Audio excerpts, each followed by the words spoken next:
Welcome. The next speaker, his name is Cesar Cerrudo. He will take us back on Earth for a moment, actually, because most of the research was focusing on terrestrial systems, but he did look at satellites. The title of his presentation, I think, is very cool. He chose 2021, A Space Hacking Odyssey. How about that, Patrick? A space hacking odyssey. This is really cool. Welcome, Cesar. Are you with us this afternoon? Hi, everyone. How are you doing? Yes, great. So glad to have you. You're working for, you're actually the CTO of IOActive Labs, if I'm not mistaken. IOActive. I Right. apologize. IOActive, mostly based in the US, and I think you're broadcasting today from South America, if I'm correct. Yeah, that's right. Welcome, Cesar, and please go ahead for your presentation. Okay, thank you for the introduction. So let's start. So the idea of this presentation is to have a quick look at most common problems that have been present on technology for a long time, especially when related with hardware like IoT and similar technology that is being used right now for building satellite systems. Um, so the slides not.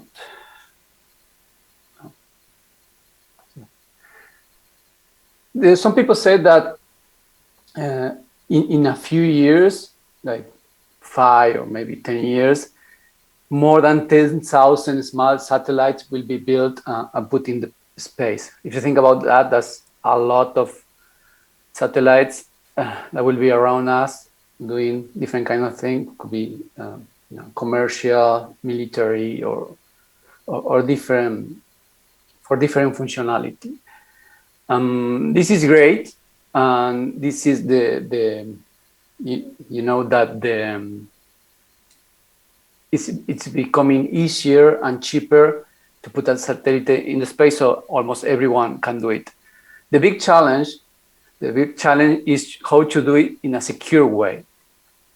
For companies, it's a challenge on how to design, build, test, and final deliver a cost-effective solution, meeting all time demands, meeting all the deadlines, being able to coordinate the supply chains, the different actors that participate when building and putting in orbit a satellite. So it's a big challenge, and this has to be done usually in a hurry to meet strict deadlines that are related with remaining competitive, being sometimes the first to do something, gain some competitive advantage, and also ultimately having a profitable company. So over time, this has been the way that technology solutions are made and put in the market. It has many challenges. Usually the solutions have a lot of testing for functionality because, of course, in case of satellites, you don't want to, when the satellite is in the space, it doesn't work properly or it stops working suddenly, and then you lose everything, because it was a lot of time and money, a lot of effort to build that, put it in the space, and then you must be sure that it will work properly. So it's a lot of functionality testing, but at the same time, there's almost no cybersecurity testing. There is sometimes some basic testing for some simple functionality, but not deep cybersecurity testing. And what I've seen in other technology is that sometimes you have some small projects at universities that they build some prototypes or proof of concept, and then they get some funding, and then they can make a big step and transform that in a commercial solution.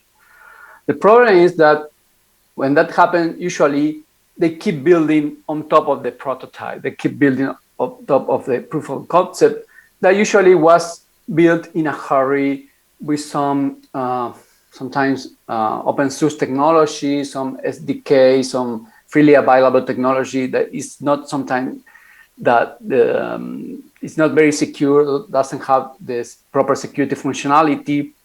So you end up later with a commercial solution that almost doesn't have any security or have very bad security.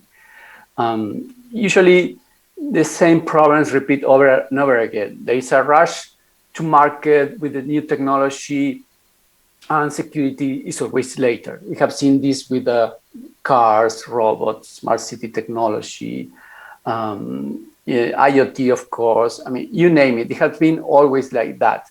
And we see that it keeps repeating over and over again the same problem. For instance, when I was doing research on the robot cybersecurity, and we thought about the robots on IoT with legs or wheels. Then on cars, we thought about computers on wheels. And when thinking about satellites, you can think about IoT in the space, which sounds pretty scary when you think about all the IoT and software-related problems. One of the common problems we see all the time are related with encryption, being on communication or for software integrity. Encryption is really, really difficult to properly do it. Almost everyone has failed an encryption. You name it. You take the big technology vendors with the best people on some specific technology.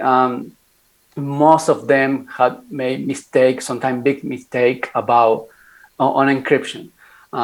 Almost everyone has problem with encryption sooner or later. And this is because it's very difficult to properly do it, because the developers don't usually have the encryption expertise, don't usually have good security knowledge. So basically they will just copy and paste some code from some example they find online, or they will just use the example from some SDK and implement it. And then when thinking about encryption, they will say, yeah, we put encryption in place, everything is fine. But then you end up with default passwords being used. You end up with private keys that are leaking because they are embedded in the software. And of course, encryption is very important. You have to have encryption at different levels. You have to have encryption at the network level, at the application level. A common problem also is that sometimes the protocols are custom made. So if there is a standard, the standard is adapted, modified, or a protocol is built from scratch. So people think about that when you have a custom-made protocol, you don't really have to put some strong encryption in place because no one knows about the protocol. The maker of the protocol, the developer of the protocol, is the only one that know about how it works. So people think about security through obscurity. So no one knows how this works, so no one will be able to hack it. This is a very common belief, even at some VP of engineering, some of the people that is in charge of the engineering team, because they don't know that on cybersecurity, it's common to reverse engineer different technology, including protocols, to find how they work, to crack the encryption, etc. So we have seen many times that some protocols are obscure, they have some encoding, but this is not really encryption. And they think that it's unhackable because no one knows how it works. But they ignore that hackers can reverse engineering and learn how it works and then abuse it. Then you have the standards. You have the protocols, some protocol standards that are safe, they are secure, but the problem is implementation, because implementation is in charge of the developers. And again, developers don't properly understand cybersecurity, they make mistakes. And then you also have a lot of issues with key management, because encryption, you have to manage key for encrypting. And we have seen problems, for instance, in a recent research with the on LoRaWAN technology, when the standard, the encryption from the communication for the protocol is very secure, but there is a lot of implementation problems, because the keys are shared by in emails from the provider to the people implementing the solution. So they are sharing Excel sheets. The keys are using well-known keys that are taken from some code examples. So basically, you have a strong encryption on the standard, but the keys are everywhere. So it doesn't make sense to have encryption if the keys are very easy to guess or to obtain. And this problem is common on other technologies too. So the standard is secure, but then when you go to the implementation, there is a lot of problems related with the keys, related with the implementation, that makes the encryption almost useless. Another thing is that it's important for instance, for firmware updates, to sign them, because if you don't sign the updates, then someone can modify the firmware and get the firmware modified, updated, and take control of the device or some component. So it's important to do proper encryption of the firmware and to verify integrity. Sometimes a common problem is that there is an integrity verification, but the private key is shared, is embedded in the firmware, so you can extract the private key and easily then, of course, generate your own firmware and integrity will be fine. Sometimes we also find that there is almost no integrity check. The only integrity is done by some simple checksum mechanisms, which is, I mean, that's good for error detection, but it's not good for security. And that's common. They think, okay, we are secure, we check integrity, but it's just a checksum and doesn't add any security at all. And it's important to have integrity from build to space. I mean, you have to make sure that your software is not modified, that your software is running properly, etc. Next slide. Another common problems are related with authentication and authorization. You have communication between systems in Earth to the systems in the satellite. You have communication between the Earth system, and you have communication between the satellite components. And all the communication should be properly authenticated and authorized. Sometimes what happens is that there is no authentication and authorization. This is related with the previous topic, when people think, okay, we have our own custom solution, no one knows how it works, so we are the only one that knows how to communicate and what functionality we have, exposed, etc. But like I said, that's for an attacker, it's easy to reverse engineer the technology, learn how it works, and then abuse it. So it doesn't matter that the solution is a custom made, the protocol is custom made, people can reverse engineer and abuse it. So you have to have authentication, authorization on top of encryption, of course, because some people think, okay, this communication is encrypted, but then if you can, as an attacker, if you can break the encryption because it's weak or there is some problem or anyway, then once you break encryption, there is no authentication or authorization. You can do everything there. And the lack of authentication or authorization is also a common problem.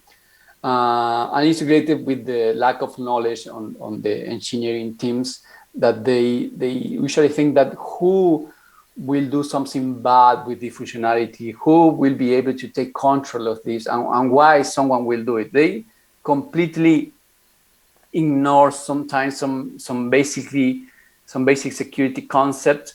So they avoid authentication authorization because, of course, it's difficult to do it. It takes time. You need to find the right solution for the right problem.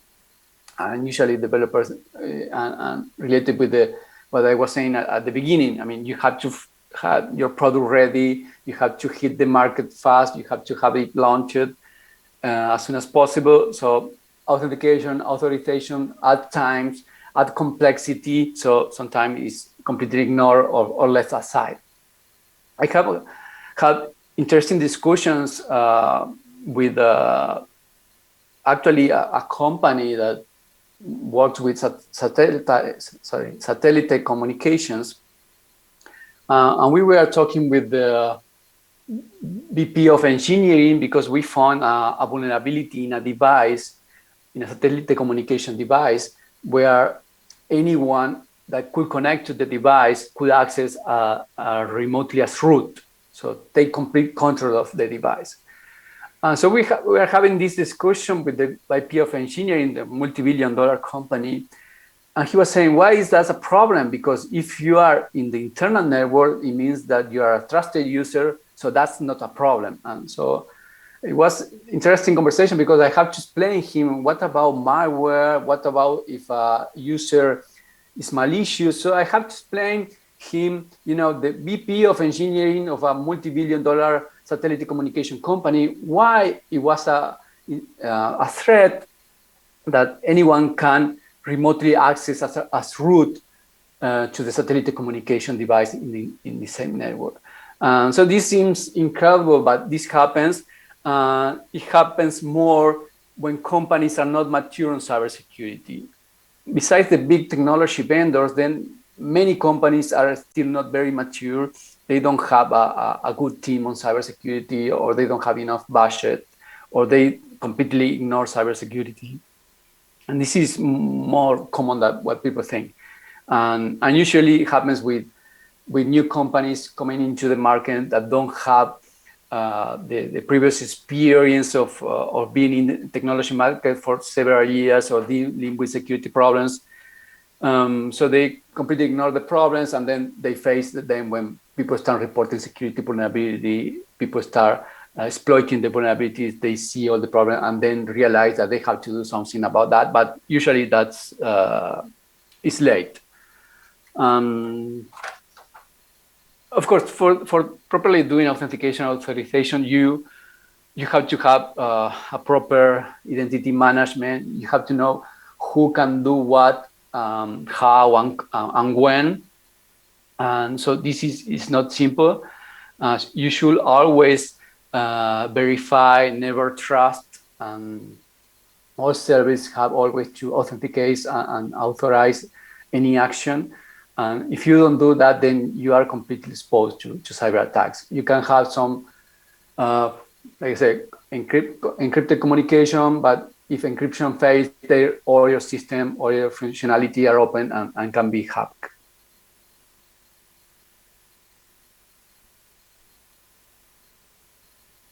Well, this is a very important topic, tampering, because I think you have to protect your satellite from factory to the space. And sometimes when you're about to launch, for instance, a satellite, you have to ship it from production to the launch place. So it will be put in a space vehicle and will be launched. Sometimes the satellites travel with someone trusted all the time, and this person is in charge of putting the satellite in the spaceship, and then it is launched. But in all this process, there could be some blind spot where the satellite can be left alone, unsupervised for a few hours, and some untrusted people could have access to it. From all the process, from factory, from production to space, on all this process, there could be opportunity for tampering. So the device, the satellite, could be intercepted It could be open, and the firmware or some component could be modified. Firmware could be extracted. Keys, encryption key could be extracted, and the firmware could be extracted to be analyzed and replaced, updated.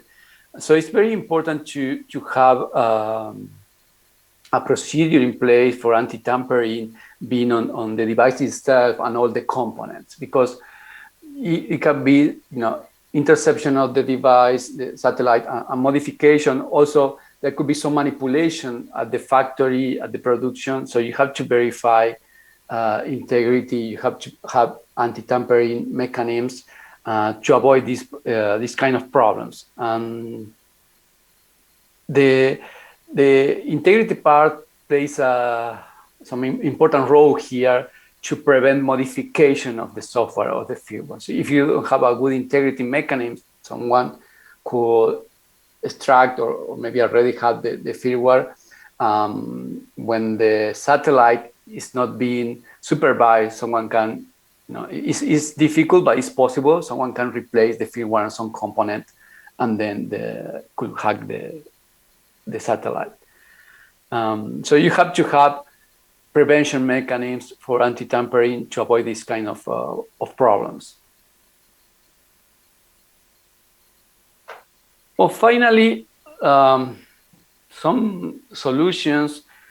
First, you have to think about security from day one to the space. So initially, when you start thinking and building, designing the satellite, you have to think about how are you going to do in a secure way.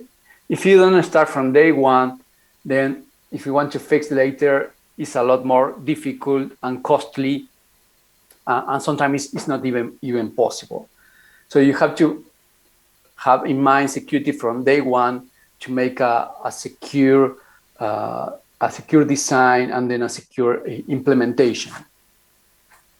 And another important thing is that the engineering team have to have some good security knowledge, because it doesn't matter you tell your your engineering team to make a secure solution. If they don't have the security knowledge, if they don't understand security, then the solution won't be any good.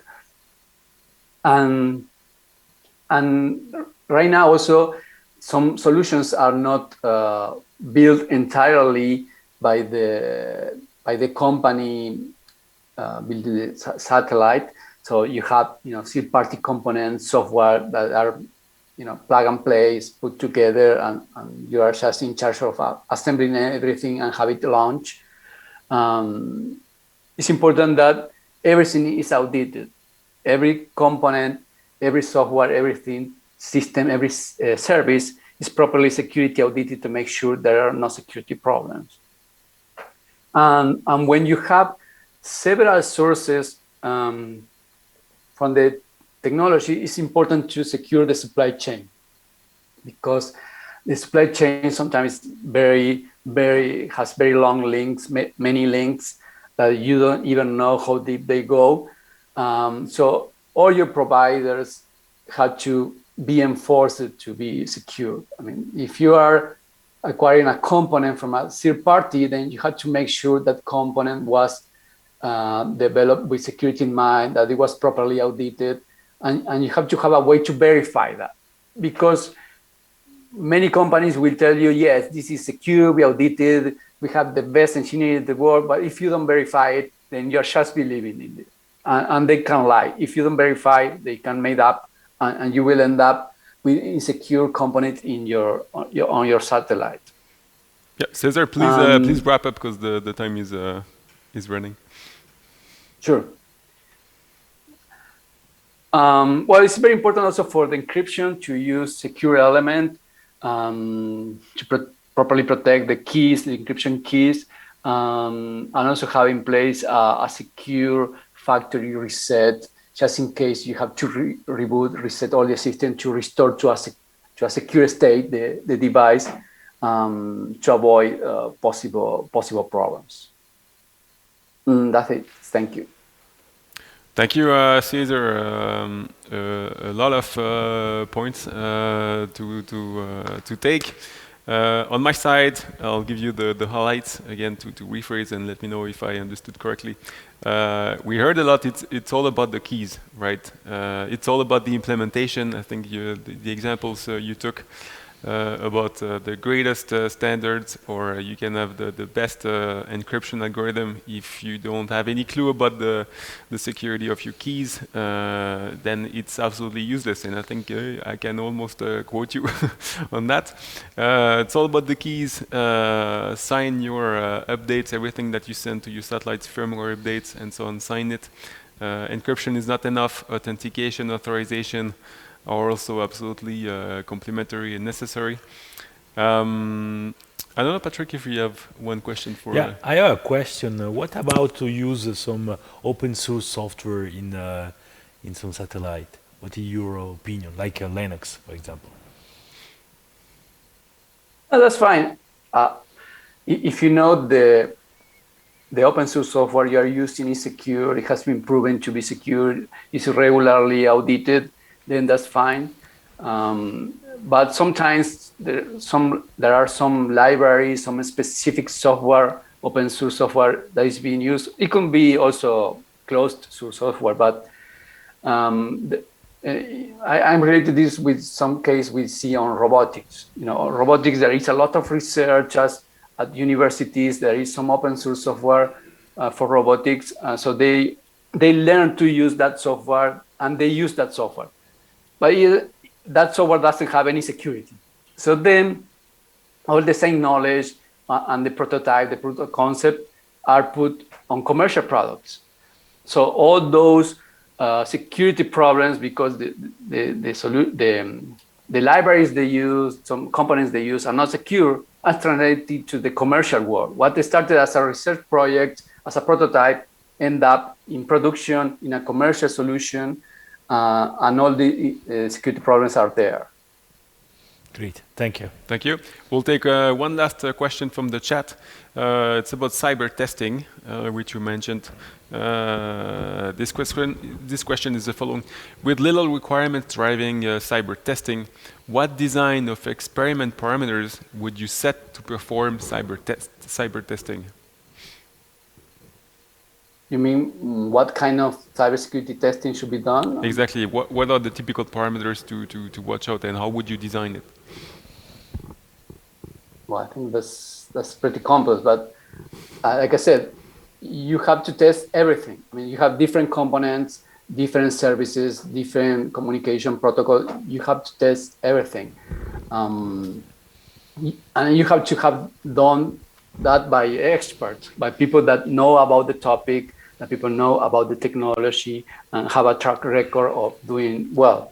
Because sometimes you have the testing is done by the same developers or by QA people that they don't have security knowledge. They will just, we have test this authentication with a username and password. They will put the username and password. We put the wrong one. We say that's not allowed to enter. That's okay. It's working well because I didn't put the right password, so it didn't allow. So that kind of testing is not security testing. That's just QA. So it's sometimes mixed with security testing. Security testing is looking at the core, at the code, at the design of the solution, at the architecture, trying to find the security problems. That only people with expertise can do it. Yep. Very clear. Okay, thank you so much, Cesar, for being with us. Thanks for the great presentation. No problem. Thank you for the opportunity. Thank you. Bye-bye.